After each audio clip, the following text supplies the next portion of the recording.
എല്ലാവർക്കും നമ്മുടെ വിയറ്റ്നാം സീരീസിലെ 10ാമത്തെ വീഡിയോയിലേക്ക് സ്വാഗതം. ആരോഗ്യപരമായിട്ടുള്ള കുറച്ച് പ്രശ്നങ്ങൾ ഉണ്ടായിരുന്നതും കൊണ്ടാണ് കഴിഞ്ഞ 2-3 ആഴ്ചയായിട്ട് വീഡിയോ ചെയ്യാണ്ടിരുന്നത്. സെൻട്രൽ വിയറ്റ്നാമിലുള്ള ഡനാങ് എന്ന് പറഞ്ഞ സ്ഥലത്തു നിന്നാണ് ഞങ്ങളുടെ ഇന്നത്തെ യാത്ര തുടങ്ങുന്നത്. വിയറ്റ്നാമിലെത്തിയിട്ട് ഞങ്ങളുടെ 4ാമത്തെ ദിവസമാണ്. ഇന്ന് ഞങ്ങളിവിടെ അടുത്തുള്ള ബാണ ഹിൽസ് എന്ന് പറഞ്ഞൊരു ടൂറിസ്റ്റ് അട്രാക്ഷൻ കാണാനായിട്ടാണ് ഇറങ്ങിയേക്കുന്നത്. ഡനാങ്ങിൽ നിന്ന് ഏകദേശം 1 മണിക്കൂർ യാത്രയുണ്ട് ബാണ ഹിൽസിൻ്റെ പരിസരത്തേക്ക്. ഈ ഒരു പാർക്കിൻ്റെ താഴത്ത് വരാനായിട്ടാ നമുക്ക് കാറിൽ ചെല്ലാൻ പറ്റുള്ളൂ. അവിടെ നിന്ന് പിന്നെ കേബിൾ കാറിൽ വേണം നമുക്ക് മേലിലേക്ക് എത്താനായിട്ട്.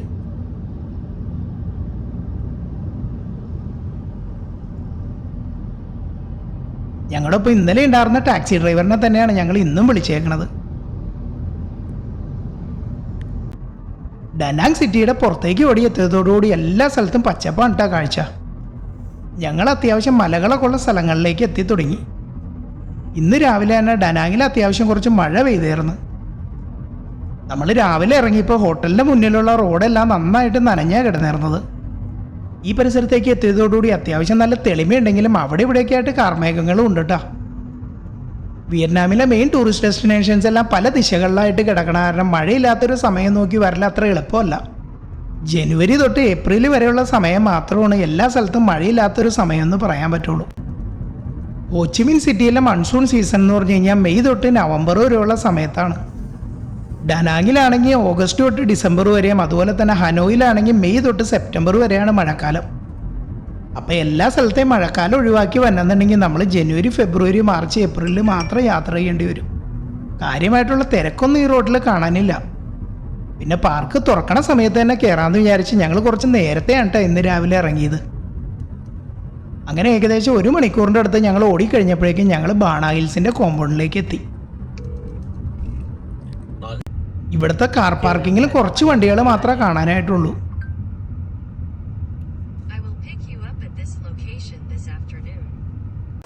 ഇവിടെ നിന്ന് നമുക്ക് ഈ കാണുന്ന ഇലക്ട്രിക് വണ്ടിയിൽ വേണം എൻട്രി ഗേറ്റിൻ്റെ അടുത്തേക്ക് പോകാനായിട്ട്.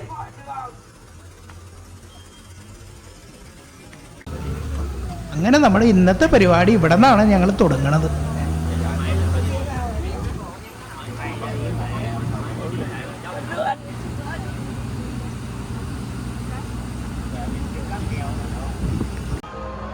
ബാണ ഹിൽസിലേക്കുള്ള എൻട്രി പോയിൻ്റാണ് കേട്ടോ നമ്മൾ ഈ കാണുന്നത്.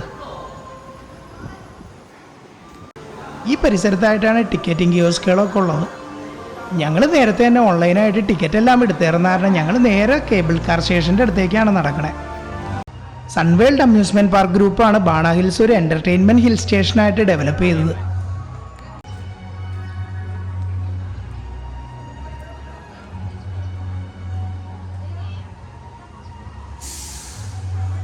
അത്യാവശ്യം നല്ല വലിയ ക്രൗഡ് വന്നാലും ഹാൻഡിൽ ചെയ്യാവുന്ന രീതിയിലാണ് ഇവരിതെല്ലാം പണിത് വച്ചേക്കണത്.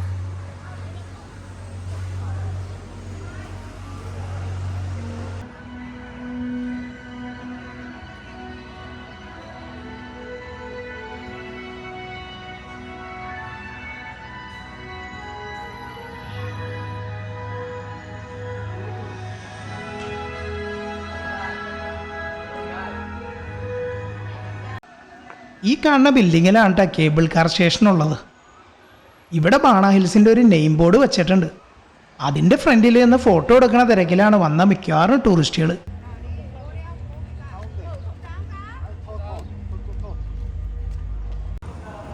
എൻട്രി പോയിന്റിൽ നിന്ന് ഇവിടെ വരെ അത്യാവശ്യം കുറച്ച് നടക്കാനുണ്ടെങ്കിലും വലിയ മടുപ്പിക്കാത്തൊരു രീതിയിലാണ് ഇവരിതെല്ലാം ചെയ്തു വച്ചേക്കണത്.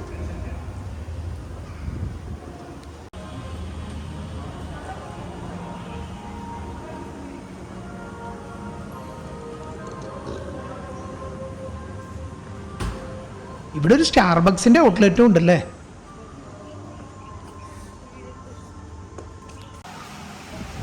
രാവിലെ തന്നെ ആയാലും കേബിൾ കാർ സ്റ്റേഷനിലെ കാര്യമായിട്ടുള്ള തിരക്കൊന്നും ആയിട്ടില്ല.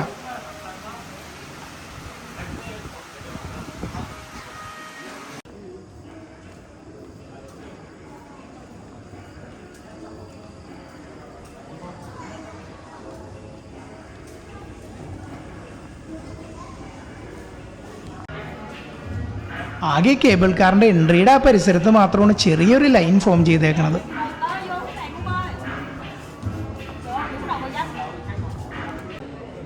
ഞങ്ങളെ സംബന്ധിച്ചിടത്തോളം ഇത്രയും ചെറിയ ലൈനൊന്നും പ്രതീക്ഷിച്ചല്ല ഞങ്ങളിങ്ങോട്ട് എത്തിയത്.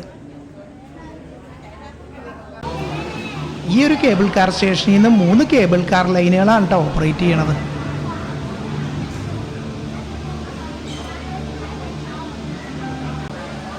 ഇപ്പം 2 ലൈൻ മാത്രമാണ് പ്രവർത്തിപ്പിച്ചിട്ടുള്ളൂ.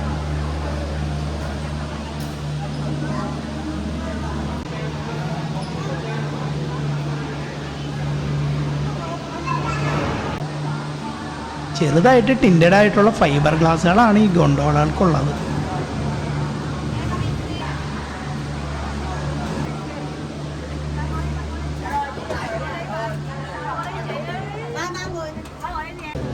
അതുകൊണ്ട് തന്നെ കുറച്ച് വെളിച്ചം കുറഞ്ഞ സ്ഥലങ്ങളിലെല്ലാം ചെറുതായിട്ട് കളറ് മാറിയാണ് ക്യാമറയിൽ കാണുന്നതും. ഏകദേശം 7-8 ആളുകൾക്ക് യാത്ര ചെയ്യാവുന്ന വലിപ്പമുള്ള ഗൊണ്ടോളയാണിത്.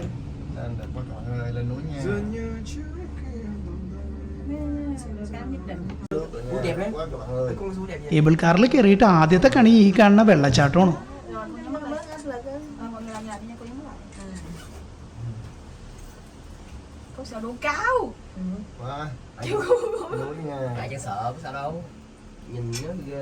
Anh không sợ thì tôi sợ. Em hơi sợ thôi chứ em đâu sợ lắm. ഈ പരിസരത്തൊക്കെ ഇപ്പം നന്നായിട്ട് മഴയുള്ള സമയമാണ്. Suối Nga là đẹp quá các bạn ơi. Ơi cái cầu ngoài tay đó thôi. Gì luôn? Ui đẹp quá vậy. Chụp quá nha. Quá. Chụp cái gì vậy anh ơi? Chụp không? Tâm bao tịnh thì bắt tôi chụp được. Tâm tịnh tâm nó quay cũng tịnh. Chụp lên bàn cái kiểu đi. അപ്പുറത്തെ സൈഡിലുള്ള cable കാറിൻ്റെ line operate ചെയ്യണമെങ്കിലും കാര്യമായിട്ടുള്ള ആളുകളെ ഒന്നും അതിൻ്റെ അകത്ത് കാണുന്നില്ല.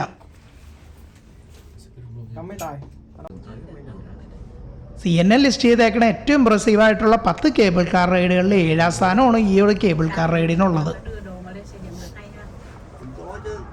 Từ từ nó làm được. Này nha, các bạn nghe.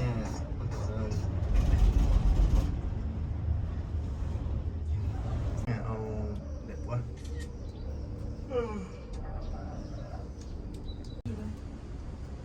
നല്ല രസമുള്ളൊരു ക്ലൈമറ്റിലേക്കാണ് നമ്മളിപ്പോൾ എത്തിക്കൊണ്ടിരിക്കുന്നത്.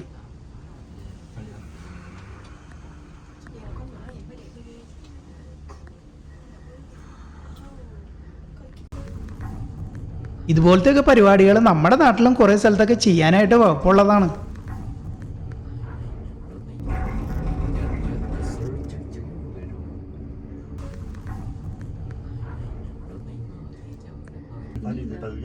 നമ്മുടെ മൂന്നാറും വയനാടൊക്കെ ഇതേപോലത്തെയൊക്കെ തന്നെ ക്ലൈമറ്റ് തന്നെയല്ലേ ഉള്ളത്. പോക് കൂടി കൂടി ഇപ്പം മേലിലേക്കുള്ള യാതൊരു കാഴ്ചയും കാണാൻ പറ്റാത്തൊരവസ്ഥയിലേക്കായി.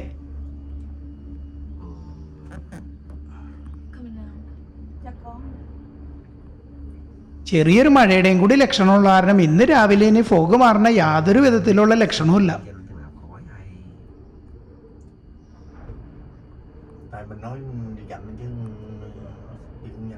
മേലിലേക്ക് അടുക്കുന്തോറും നമ്മളെങ്ങടെ പോണേന്ന് പോലും മനസ്സിലാവാത്ത അവസ്ഥയായി.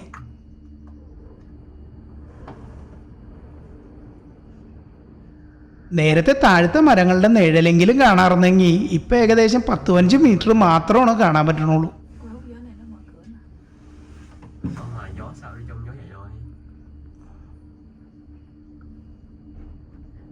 ഇൻസ്റ്റാഗ്രാം വഴി ഫേമസ് ആയിട്ടുള്ളൊരു കയ്യും അതുപോലെ തന്നെ ഒരു പാലവും നിങ്ങൾ കണ്ടിട്ടുണ്ടാവും.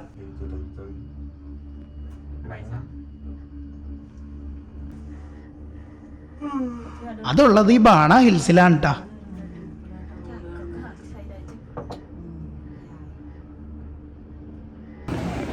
കേബിൾ കാറിൽ നിന്ന് ഇറങ്ങി ഞങ്ങൾ നടന്നു ചെല്ലണത് നല്ല ഭംഗിയായിട്ട് മെയിൻറ്റെയിൻ ചെയ്തേക്കുന്ന ഒരു ഏരിയയിലേക്കാണ്.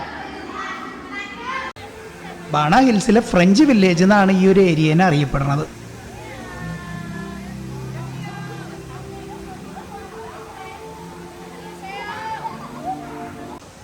ഇവിടുത്തെ മൊത്തം ബിൽഡിങ്സും അതുപോലെ തന്നെ ആംബിയൻസും എല്ലാം ഫ്രഞ്ച് സ്റ്റൈലിൽ തന്നെയാണ് ഇവർ ചെയ്തേക്കുന്നത്.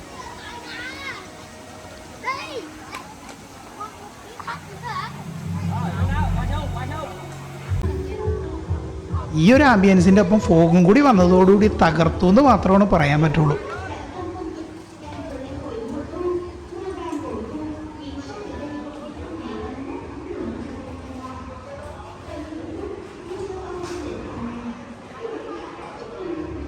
ഇവിടെ കുറച്ചു നേരം കറങ്ങി ഫോട്ടോകളൊക്കെ എടുത്തു കഴിഞ്ഞ് കഴിഞ്ഞിട്ട് വേറൊരു സ്ഥലത്തേക്ക് പോയി കഴിഞ്ഞ് കഴിഞ്ഞിട്ട് തിരിച്ച് ഇങ്ങോട്ട് തന്നെ വന്നം.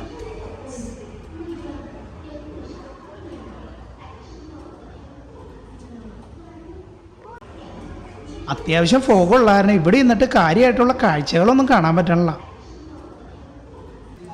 ഇവിടെ ഇങ്ങനെ നിൽക്കുമ്പോൾ നമ്മൾ യൂറോപ്പിലോ അല്ലെങ്കിൽ ഫ്രാൻസിലോ ഉള്ള നല്ല ബ്യൂട്ടിഫുൾ ആയിട്ടുള്ള ഏതോ സ്ഥലത്ത് വന്ന് നിൽക്കണ ഫീലിംഗ് ആണ് കേട്ടോ നമുക്ക് കിട്ടുന്നത്. വഴികളും ബിൽഡിങ്ങുകളും റെസ്റ്റോറൻറ്റ്സും എല്ലാം അതേ സ്റ്റൈലും മാച്ച് ചെയ്യണ രീതിയിലാണ് ഇവർ ചെയ്തു വെച്ചേക്കണത്. റെസ്റ്റോറൻറ്റ്സ് പലതും ഓപ്പൺ ആയിട്ടുണ്ടെങ്കിലും കാര്യമായിട്ട് ആക്റ്റീവായി തുടങ്ങിയിട്ടില്ല. തിരക്കുമില്ല, അതുപോലെ തന്നെ നല്ല ക്ലൈമറ്റും കൂടി ആയതുകൊണ്ട് കെയിനും വൈഫും കുറേയധികം ഫോട്ടോകൾ എടുത്തുകൊണ്ടിരിക്കുകയാണ്. മലയുടെ മേലേക്ക് തിരക്കാവണേക്കാളും മുമ്പ് ഇൻസ്റ്റാഗ്രാമിൽ ആ വൈറലായിട്ടുള്ള കയ്യും പാലും ഇല്ലേ, അവിടെ വരെ ഒന്ന് പോയിക്കൊണ്ട് വരാനായിട്ടാണ് ഞങ്ങൾ പ്ലാൻ ചെയ്തേക്കുന്നത്. ഇവിടുന്ന് വേറെ ലെവലിലേക്ക് കേബിൾ കാർ വഴി വേണം അങ്ങോട്ട് എത്താനായിട്ട്. അങ്ങോട്ട് പോണ കേബിൾ കാർ ഞങ്ങൾ തപ്പി കണ്ടുപിടിച്ചു. ഈ ലെവലിലേക്കുള്ള ഗൊണ്ടോളകൾ മിക്കതും ആളുകളൊന്നും ഇല്ലാണ്ടാണ് പോയിക്കൊണ്ടിരിക്കുന്നത്. ഞങ്ങൾ ചെല്ലണേക്കാളും മുമ്പ് അവിടെ ആളുകളുടെ തിരക്കൊന്നും കൂടിയിട്ടുണ്ടാവില്ലേ എന്നും പ്രാർത്ഥിച്ചുകൊണ്ടാണ് ഞങ്ങൾ കേബിൾ കാറിലേക്ക് കയറുന്നത്. ഈ പരിസരത്തും ഫോഗിന് യാതൊരു കുറവുമില്ല.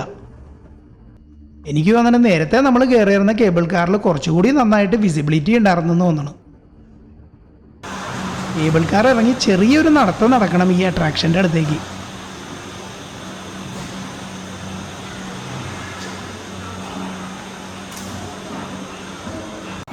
ഈ ലെഫ്റ്റ് സൈഡിൽ കാണുന്ന സാധനമാണ് ഞാൻ നേരത്തെ പറഞ്ഞ ഇൻസ്റ്റാഗ്രാമിലെ കൈ.